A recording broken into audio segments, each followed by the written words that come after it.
Fala, torcida botafoguense, bem-vindos a mais um vídeo no canal Info Botafogo. Aqui quem fala é o Bernardo, dono da página Central Botafogo. Já estou aqui me adaptando no canal, fazendo os lives semanais, Quintal do Botafogo, After Alvinegro, e agora estou aqui com um vídeo para vocês falando sobre o nosso novo reforço, Ricardinho, ex-jogador do Ceará, volante, meio-campista.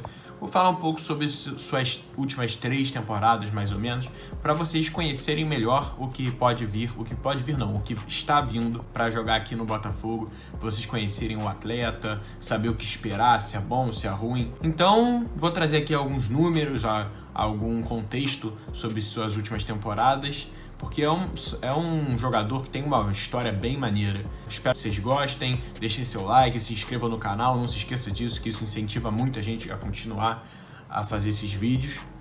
E bora pra análise. Então, para dar um contexto sobre o jogador, Ricardinho é um dos maiores ídolos da história do Ceará. Tem mais de 300 jogos pelo clube nordestino, são 9 anos ao todo, dividido em 2 passagens no clube cearense. Uma primeira passagem rápida em 2007, pouco atuou, ele era muito jovem e voltou em 2013, ficou até 2015 no Ceará, voltou em 2017 e ficou até 2021. Fazendo as contas, ao todo são 9 anos de Ceará, onde fez mais de 300 partidas, como eu falei, e sempre foi um dos pilares técnicos da equipe.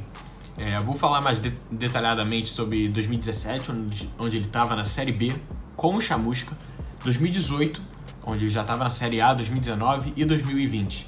Então, 2017, o time do Ceará, comandado pelo Chamusca, conquistou o acesso e ele foi discutivelmente um dos melhores jogadores da Série B desse ano. Foi muito importante para a campanha do Ceará, fez um gol importantíssimo que oficialmente botou eles na briga para a conquista do acesso, um lindo golaço de chapéu contra o Brasil de Pelotas. E nesse ano, com o Chamusca, ele jogava mais perto da área do rival, de frente para os zagueiros, como um meia de articulação, um terceiro volante, se pode dizer assim. Então, com o Chamusca, ele tinha esse papel mais ofensivo, de distribuição de jogo, fazendo jogadas, articulação, parecido com o papel que o Elvis fez no time dele no Cuiabá. Então, talvez ele pode chegar jogando nessa posição, mas isso eu vou falar mais pra frente. Em 2018 já, ele foi titular em 26 partidas das 38 no Brasileirão, na Série A, sendo um dos mais técnicos da equipe, titular absoluto, fez mais da metade dos jogos, bem mais da metade dos jogos, sempre qualificando a saída de bola, com sua visão de jogo, ele é bom com a bola no pé. Vou falar sobre suas características um pouco mais pra frente. Em 2019, já passando para 2019, ele fez mais de 31 partidas como titular, o Ricardinho, na Série A. Isso já com seus 33 anos. Foi o líder de assistências da equipe, que fez 6 assistências ao todo e teve um dos melhores índices de passes, de participações. Vou até ler um pouquinho sobre a sua temporada de 2019, alguns números. Ele teve a 3ª melhor nota do SofaScore do Ceará no ano, na Série A de 2019 que eu tô falando.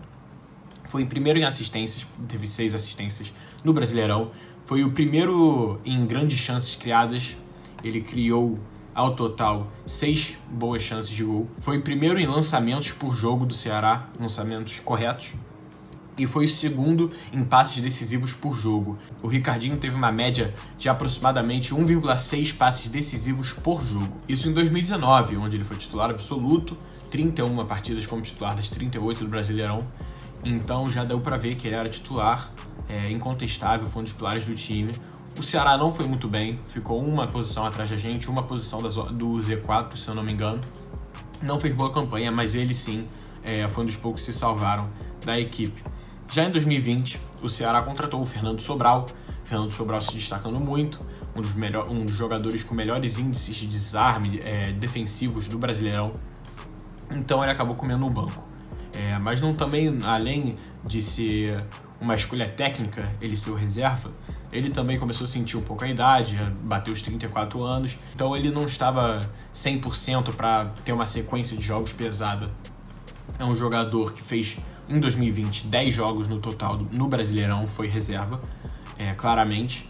Também por escolha técnica, também pelo físico, sentiu um pouco. Um jogador que tem um bom preparo físico, mas realmente acabou perdendo lugar na fila no Ceará, com isso já acha uma boa ele se despedir do time, que ele é muito ídolo, e ir para o Botafogo procurar um novo desafio na Série B. Agora falando sobre algumas características dele, é um jogador que se destaca pelo seu passe qualificado, sua boa distribuição de jogo, bons lançamentos, como falei, ele foi um dos melhores em lançamentos do Ceará em 2019, ele é muito bom com a bola no pé, né? Se você quiser fazer uma comparação com um jogador conhecido da torcida, ele tem um estilo bastante parecido com o próprio João Paulo, um jogador que é muito querido por nós, ele tem um estilo bastante parecido com o do João Paulo. Agora, conversando com setoristas, Rodrigo Cavalcante, grande setorista do Ceará, perguntei sobre como ele está fisicamente, como ele imagina o Ricardinho jogando no Botafogo do Chamusca, e o que ele me respondeu foi até interessante, porque é diferente do que muitos pensam. Ele respondeu, abre aspas, acho possível sim ele aguentar uma sequência como titular na Série B, tendo visto a sua temporada de 2020. Em 2019 fez mais de 30 jogos como titular no Brasileirão somente. Ou seja, ele tem uma idade elevada, mas sim, ele consegue ter um condicionamento físico bom. Já o Rodrigo já acredita que ele consegue aguentar uma sequência como titular. Eu acho que pode ser sim que ele aguente. Se ele aguentar fisicamente, eu acho que ele vem para ser titular, porque ele tem uma qualidade boa com a bola no pé. Mas eu ainda contrataria um banco para ele de qualidade, já que talvez ele não aguente pela idade. É um jogador que não é somente bom em campo, o extracampo dele é muito importante. É um líder do Ceará já tem muito tempo, tem um ótimo relacionamento com os profissionais do clube, com os funcionários inteiros, muito respeitado por todo mundo, é unanimidade o respeito dele lá no time nordestino. Todo mundo adora ele, tá saindo agora, deixa a torcida muito triste, mesmo ele sendo banco. Eu até aconselho vocês verem o vídeo do Twitter do Ceará, deve estar no Instagram também, de despedida do Ricardinho. Dá pra você ter uma noção do tamanho dele na equipe nordestina. Então é um jogador que vem com esse status de ídolo do último clube que ele passou.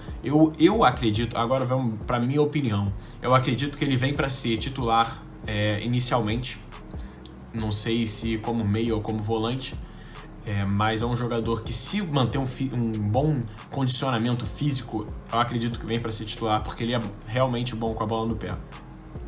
Então é uma contratação que eu achei assertiva, ainda mais com a informação do Thiago Franklin, que vai receber menos de 50 mil, ou seja, um salário de um bom jogador da base. Então acho que é um bom nome. Pegando todos os detalhes da negociação, do jogador ao todo, eu gostei da negociação, um jogador que pode sim agregar, extra-campo e em campo. Eu acho que inicialmente ele vem para ser titular, mas podendo fazer um revezamento, provavelmente o Felipe Ferreira ou até outro jogador que o Botafogo também quer, mais um meia que extrapole o teto salarial. Então é isso, esse mais ou menos é o Ricardinho. Espero que vocês consigam entender um pouco quem ele é. Deixe nos comentários aí o que vocês acharam da contratação, se você faria, se você não gostou, o que você achou dela, se vale a pena, se vai vir para ser titular. Deixe tudo que você quer nos comentários, deixe seu like, se inscreva no canal para mais conteúdo assim. E vai ser essa vibe. Quando chegar uma contratação nova, eu venho aqui, o Zé, o Matheus, para comentar sobre ela, fazer uma breve análise sobre o jogador. Importante, amanhã teremos um vídeo sobre o CEO do Botafogo, que foi anunciado hoje, Jorge Braga, explicando qual que vai ser seu papel no clube, o que ele vai fazer, e também pegando um pouquinho de sua história no meio profissional. Então minha família alvinegra, espero que vocês gostaram do vídeo. É isso, valeu, saudações alvinegras.